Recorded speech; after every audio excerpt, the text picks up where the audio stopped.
Hi Haley, how you doing? I've really found your post to be interesting, and I think for a number of different reasons.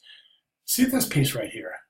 All right, I'm going to scroll up really quickly, and I want you to see if there's any kind of inspiration here. I am getting Art Nouveau out of this, and specifically, and really quite ironically, there's a post way at the top of this thread, and it adds features an Alphonse Mucha illustration right here. And this is Autumn's post. She included this Alphonse Mucha job poster from the early 1900s in a style called Art Nouveau. And I'm wondering if you can see any kind of inspiration here based on that Art Nouveau piece. And if you can, see if you can describe to me what it is. But that's wonderful illustration. I love this. That's really, really interesting. Although one thing that's a little bit odd to me in that this comes down to this point, this is actually a calligraphy. It's a writing fountain pen. So I'm wondering if it may have been a little more interesting if it was a brush here as opposed to this pen tip. To me, there's a little incongruent. Let me know what your thoughts are on that.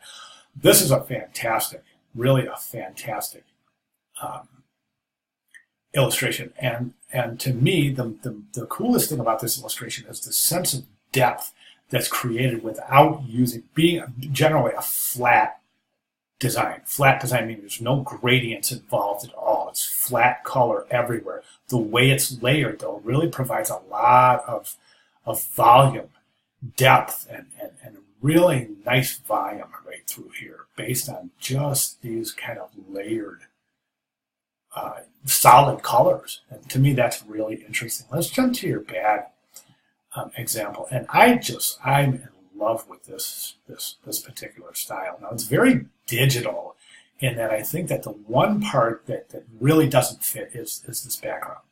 To me, that's just too like rigid, like whereas you have this wonderful organic relationship here between the boat, the figure ground relationship, and the way that these lines are so organic through here. But to me, it just doesn't fit with this super rigid kind of background. Another thing I think that's a little bothersome about this is the fact that it's really weighty in the middle of the composition. So I don't think there's an even distribution of specifically of the gravity associated with these different illustrations, meaning this portion and this portion. I think at the very least, what I would have done here is just move this away from the middle, probably right over here somewhere. And I think that really would have been interesting. Now, I know you said this isn't necessarily a bad design, but you're to me, it doesn't seem finished, and I agree with that. But it's a really fascinating technique, specifically with this figure ground relationship. I can't quite figure out what this is right here.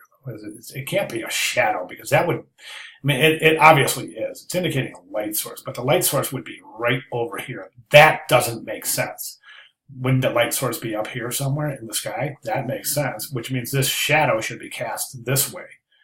Okay, if we're going to preserve the light source created by this shadow here, that's indicating that the light source is coming from up here somewhere. However, this is an inconsistent shadow with said light source, and I think that causes some uncomfortable visual tension as well.